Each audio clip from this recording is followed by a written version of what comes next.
10 choses à savoir sur le minimalisme.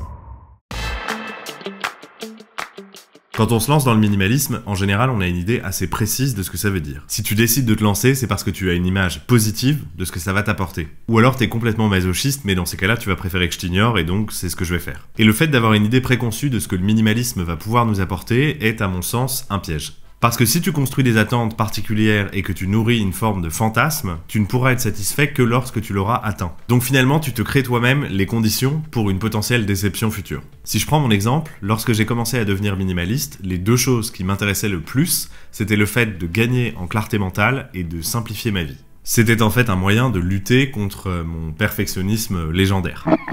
Mais si je ne m'étais focalisé que sur le fait de gagner en clarté mentale et de simplifier ma vie, je serais à coup sûr passé à côté de tout un tas de bienfaits qui font qu'aujourd'hui encore, je continue à être minimaliste. Parce qu'après 5 années de minimalisme, je suis devenu plus intentionnel, j'ai gagné en maîtrise sur tous les aspects de ma vie et je me sens beaucoup moins pollué par le monde extérieur. En fait, j'ai appris à m'adapter et à maîtriser mon environnement. Je crois que le minimalisme est une philosophie de vie beaucoup plus complexe et complète que ce qu'on s'imagine a priori. C'est pour ça qu'il faut que tu restes ouvert à tout ce que le minimalisme peut t'apporter tout au long de ton chemin.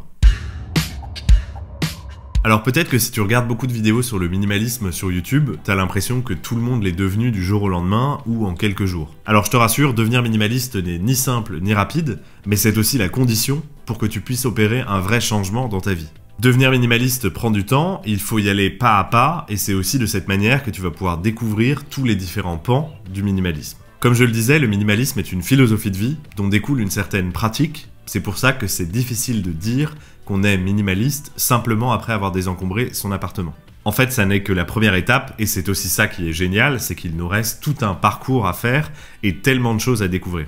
Je vous répète souvent sur la chaîne que la vie est une suite d'expériences, et finalement c'est un peu pareil avec le minimalisme, et c'est ça qui le rend si intéressant. Finalement, ce serait probablement plus honnête si les gens disaient qu'ils étaient minimalistes dans certains domaines seulement, et qu'ils y travaillaient pour d'autres. Par exemple, on dirait « je suis minimaliste en ce qui concerne mon dressing, mes achats et mes possessions, et je continue d'y travailler en ce qui concerne l'usage de mon temps ».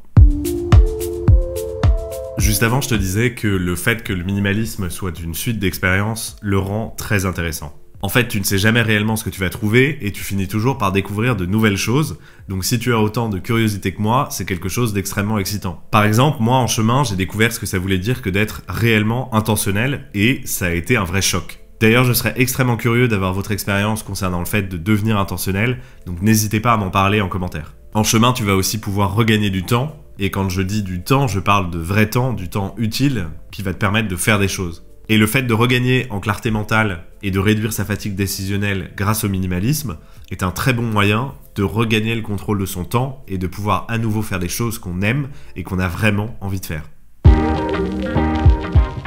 Bon, je pense que c'est une des choses dont les gens souffrent le plus aujourd'hui. Le fait d'avoir un besoin quasi maladif de la validation des autres. En fait, on n'arrive plus à être simplement heureux par soi-même et pour soi-même. On a absolument besoin que notre entourage valide ce bonheur, sans quoi ce ne serait pas un bonheur réel. C'est d'ailleurs pour ça que des livres comme L'art subtil de s'en foutre ou Le courage de ne pas être aimé ont autant de succès. La société dans laquelle on vit nous met constamment dans des situations où on a besoin de se sentir validé par notre entourage. Ce qui mécaniquement rend les gens très semblables en apparence, alors que dans le fond, ils sont très différents, mais ne se sentent pas légitimes pour l'exprimer. Alors je sais très bien que c'est difficile de passer le stade de la validation des autres, mais c'est un moyen indispensable pour être heureux.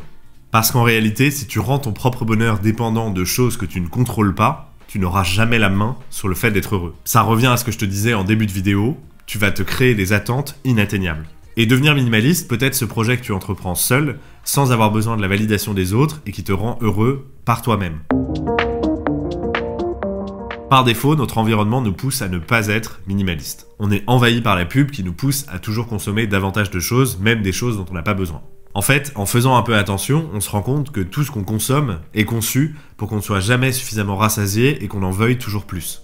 Que ce soit la nourriture, les réseaux sociaux, les jeux vidéo, la télévision, les livres, etc. C'est pour ça d'ailleurs que si tu ne fais pas le choix de devenir réellement intentionnel et de sortir du pilote automatique, tu ne pourras pas réellement devenir minimaliste et encore moins être heureux.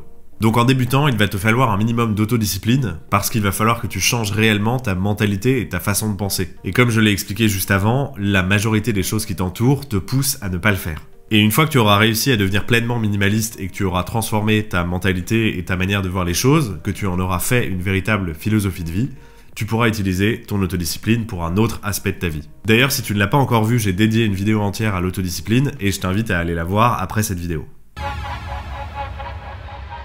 Je ne sais pas si tu en as déjà fait l'expérience toi-même, mais parfois, être libre, ça fait peur. En fait, le jour où tu réalises que rien ni personne ne peut t'empêcher de tracer ta propre route à part toi-même, bah ça peut faire flipper. On a souvent tendance à faire le raccourci en pensant que plus on est libre, plus on est heureux. En fait, c'est beaucoup plus compliqué que ça, et d'ailleurs, je peux t'assurer qu'il y a plein de gens qui seraient extrêmement angoissés à l'idée d'être totalement libre. Quand on n'a jamais appris à choisir et à prendre ses propres décisions, ça peut être extrêmement intimidant de réaliser qu'on est seul maître de sa vie.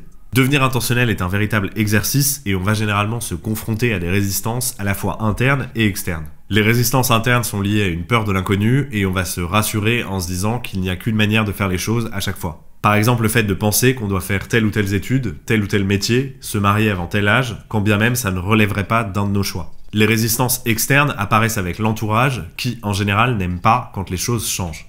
C'est tout simplement le fait que c'est plus confortable quand rien ne change et qu'on n'est pas habitué au changement. Bon bah, de mon côté, entre être confortablement malheureux ou inconfortablement heureux, j'ai fait mon choix. Être minimaliste, tout comme le fait d'être juste ou sage, est quelque chose qui est constamment remis en question. On est minimaliste parce qu'on décide de continuer à l'être, quand bien même tout nous pousserait à arrêter.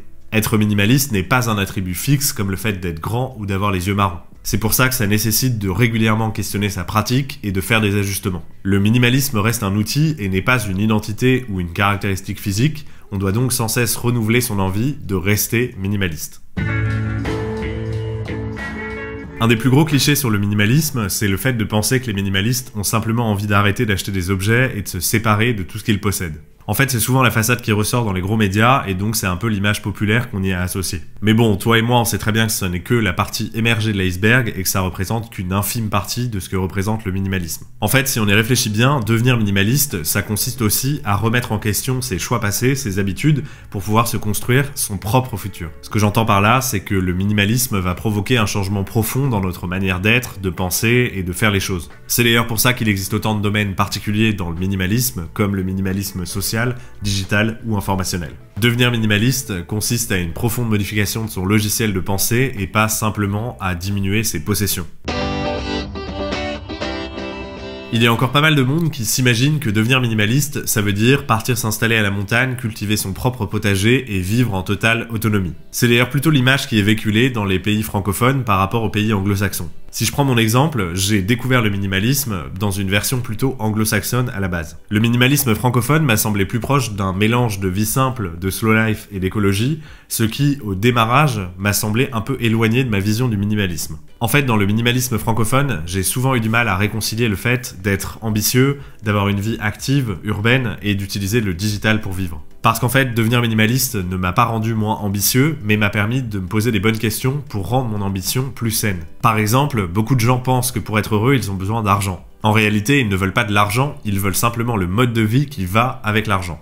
Et je vais te donner un exemple précis. Quand je travaillais dans la banque, l'idée c'était de pouvoir gagner beaucoup d'argent rapidement. Sauf que ce qu'on ne prend pas en compte, c'est que plus on gagne d'argent, plus on a tendance à augmenter notre niveau de vie. Et donc comme mon revenu était totalement dépendant de mon temps de travail, ça voulait dire qu'à aucun moment j'aurais l'équation où j'aurais suffisamment d'argent et de temps pour en profiter. Le fait de devenir minimaliste m'a permis de réfléchir à quelles étaient mes ambitions et qu'est-ce que je souhaitais réellement atteindre pour pouvoir faire les bons choix. Encore une fois, l'équation où on vend son temps pour gagner de l'argent n'est pas viable sur le long terme, puisque forcément, le jour où on s'arrêtera, on ne gagnera plus rien. La meilleure équation est évidemment de gagner de l'argent indépendamment de son temps. Et c'est exactement ce que cherchent à faire tous les chefs d'entreprise et la majorité des créateurs, en créant du contenu qui est disponible, qu'il soit derrière la caméra ou derrière leur bureau, ou non. Devenir minimaliste permet de faire de la place dans sa vie, mais cette place-là, on va pouvoir l'utiliser. Une fois qu'on a davantage de place et de temps dans sa vie, on va pouvoir le remplir avec des choses qui nous font réellement plaisir, qu'on aime et qui nous permettent de nous épanouir. C'est pour ça que le minimalisme n'est qu'une étape, parce qu'il ne nous apportera pas le bonheur en soi, mais c'est un facilitateur. Il va seulement nous apporter les bases qui vont nous permettre d'être heureux, car quoi qu'on fasse, le bonheur reste un choix. Si cette vidéo t'a plu, regarde cette vidéo sur les 5 pièges les plus courants chez les minimalistes, et je suis tombé dans la plupart d'entre eux. N'oublie pas évidemment de liker cette vidéo, de t'abonner à la chaîne et d'activer la cloche, et moi je te dis à la semaine prochaine avec une nouvelle vidéo. Ciao!